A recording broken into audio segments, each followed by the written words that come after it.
Hello students, welcome back. आज हम लोग बात करेंगे सोर्स ऑफ रिक्रूटमेंट के बारे में।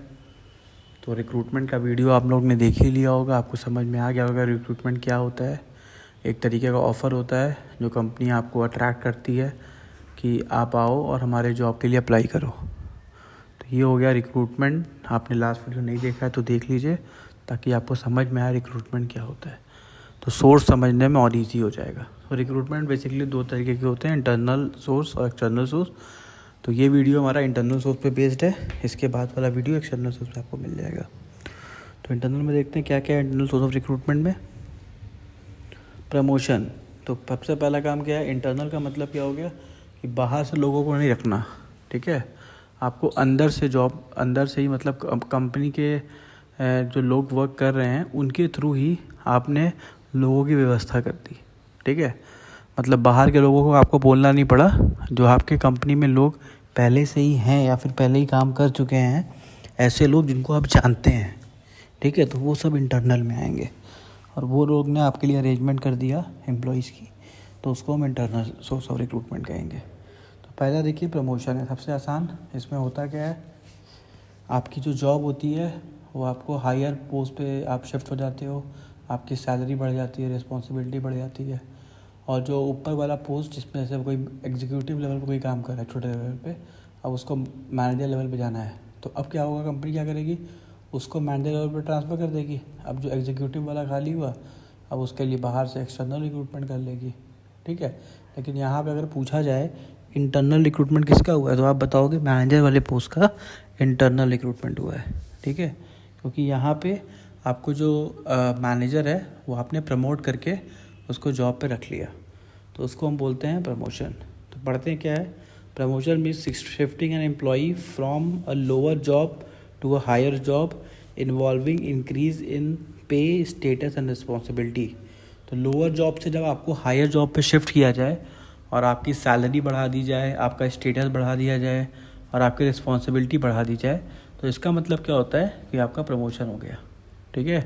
तो सब चीज़ बढ़ना चाहिए, ये ध्यान रखिएगा। आपका सैलरी बढ़ना चाहिए, स्टेटस बढ़ना चाहिए, रिस्पॉन्सिबिलिटी बढ़ना चाहिए। अब एग्जांपल देखिए दिया हुआ है, a factory worker may be promoted to the post of factory supervisor, vacancies at the higher level may be filled by the promoting employees working at the lower level. तो बहुत सारी कंपनी क्या करती हैं, वो एम्प्लॉयज़ को बाहर से हायर लेवल पर नहीं रखती हैं। वो चाहती हैं कि हमारे जो पुराने एम्प्लॉयज़ हैं जो पहले से काम कर रहे हैं, जो जिसमें हमें विश्वास है, उन्हीं को हम हायर लेवल पे रखें। तो वो करती क्या है कंपनी, जो हायर लेवल पे एम्प्लॉयज़ होते हैं उनको, छोटे लेवल पे जो एम्प्लॉयज़ होते हैं उनको हायर लेवल पे प्रमोट कर देती है। तो प्रमोशन कर दिया तो हायर लेवल की वैकेंसी फिल हो गई। अब जो लोअर लेवल वाली बात है, तो वहाँ के लिए एम्प्लॉयज़ आपको आराम से मिल जाते हैं और आप देख सकते हो कौन से एम्प्लॉयज़ आपके लायक हैं। तो कंपनी ये भी करती है, पहले हायर लेवल वालों को इंटरनल रिक्रूटमेंट से ही भर देती है। अब आते हैं नेक्स्ट, ये हो गया प्रमोशन।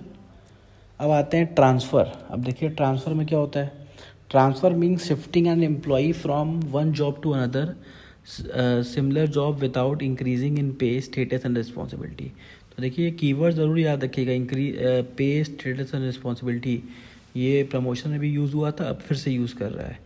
पे, स्टेटस एंड रिस्पॉन्सिबिलिटी, इसका मतलब क्या हुआ कि आपको ये बताना है कि ट्रांसफ़र में इन सब चीज़ों पे कोई फ़र्क नहीं पड़ता। आपकी सैलरी नहीं बढ़ती, आपका स्टेटस भी नहीं बढ़ता और आपकी रिस्पॉन्सिबिलिटी भी नहीं बढ़ती, ठीक है। आप केवल एक ब्रांच से दूसरे ब्रांच में काम करने चले जाते हो।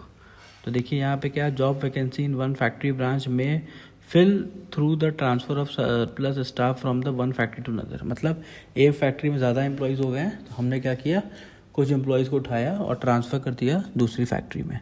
अब भाई दूसरी फैक्ट्री में रिक्रूटमेंट करने का क्या मतलब है, जब पहले से हमारे पास एक्स्ट्रा स्टाफ है, तो एक इस फैक्ट्री से निकाला दूसरा फैक्ट्री में ट्रांसफ़र कर दिया। तो इसी को हम लोग बोलते हैं ट्रांसफ़र। इसके वजह से भी हमारे इंटरनल जो लोग हैं वो मिल जाते हैं, इंटरनल रिक्रूटमेंट हो जाता है। अब आते हैं एक्स एम्प्लॉयज़। एक्स एम्प्लॉयज़ कौन होते हैं उसको समझते हैं। In some case people who were earlier in the company employment may be re-employed, this is called ex employees। तो इसमें क्या है,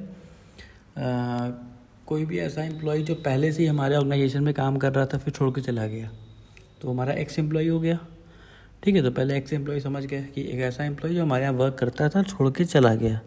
अब वो छोड़ के चला गया, 1-2 महीने बाद, 4 महीने बाद, 6 महीने बाद हमने उसको फ़ोन किया कि भाई हमारे यहाँ फिर से ज्वाइन करना चाहते हो, ये वैकेंसी आई है, और उसने बोल दिया हाँ। तो ये देखिए इंटरनल रिक्रूटमेंट हो गया। आप उसको पहले से जानते थे, आपको पता था कि हमारे यहाँ 3 साल से काम कर रहा है, बहुत अच्छा काम करता था, पर प्रॉब्लम हुई होगी 6 महीने में, इसीलिए कंपनी छोड़ दिया होगा। तो हमने एक बार ट्राई किया और वो हमें मिल गया, तो हमारा पुराना एम्प्लॉय मिल गया, तो हमारे लिए फ़ायदेमंद ही है। तो इसीलिए इसको क्या बोलते हैं हम लोग, internal source of recruitment. Internal तरीके से लोगों की व्यवस्था हमारे पास हो जाती है, हम उनको जॉब पे रख सकते हैं।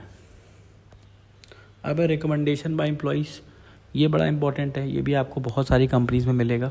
देखते हैं, application introduce by the present employees of the friends relative में prove to be a good source of recruitment. अब यहाँ पे क्या बोल रहा है कि जो एम्प्लॉई पहले से ही काम कर रहा है, अगर वो किसी एम्प्लॉई को अपने कंपनी में रखवाता है, अपने दोस्त को, रिलेटिव को, तो ऐसा माना जाता है कि वो जो बंदा आया है वो ज़्यादा अच्छा काम करेगा। क्यों माना जाता है? क्योंकि जो बंदे ने अपने कंपनी में अपने रिलेटिव या फिर दोस्त को रखवाया है, वो जानता है कि कंपनी की वर्किंग कैसी है। तो कंपनी की वर्किंग जानता है तो वो वैसे ही एम्प्लॉय को लेके आएगा जैसे एम्प्लॉय यहाँ पे टिक सके। ठीक है, तो इसको भी इंटरनल सोर्स ऑफ रिक्रूटमेंट ने बहुत अच्छा माना गया है, क्योंकि यहाँ पे हमको ज़्यादा परेशान नहीं होना पड़ता, एक सिंपल सा इंटरव्यू लेके उस आदमी को रख लेना होता है। क्यों? क्योंकि सामने वाला जो हमारा पुराना एम्प्लॉई वो जानता है कंपनी में कैसे लोग की ज़रूरत है। ठीक है, अगर वो सिमिलर नेचर का है तभी वो उसको लेके आएगा। तो इसीलिए इंटरनल रिक्रूटमेंट में रिकमेंडेशन बाय एम्प्लॉइज़ को भी अच्छा माना जाता है, और कंपनी भी समय समय पे जब ओपनिंग्स आती हैं तो अपने एम्प्लॉय से ही पूछती हैं। पहले तो भाई ट्रांसफ़र के करके देख लिया, प्रमोशन करके देख लिया, ठीक है, एक्स एम्प्लॉयज़ को भी करके देख लिया, अभी भी उनको लोगों की ज़रूरत है, तो वो क्या करेगी कंपनी, पहले रिकमेंडेशन लेगी एम्प्लॉयज़ का, कि कोई आपका फ्रेंड हो, रिलेटिव हो, जिसको आप जानते हो कि इस नेचर का काम वो अच्छे से कर सकता है, तो उसको आप रेफ़र करिए। ठीक है, उसके लिए कभी कभी जो एम्प्लॉयज़ होते हैं उनको इंसेंटिव भी दिया जाता है कि भाई आप रेफ़र करिए, कोई अच्छा कैंडिडेट अगर आप लेके आते हैं तो हम आपको उसके बदले में इंसेंटिव भी देंगे। तो एम्प्लॉय और खुश हो जाता है, अब वो दिमाग लगाने लगता है कि हाँ कौन से अच्छा एम्प्लॉय ला के कंपनी में दे दें। तो ये भी एक तरीके से कंपनी को अच्छे एम्प्लॉयज़ मिल जाते हैं। तो इंटरनल सोर्स ऑफ रिक्रूटमेंट आप देखोगे हर एक कंपनी पहले करती है, उसके बाद एक्सटर्नल में जाती है। Thank you students for watching. Thank you.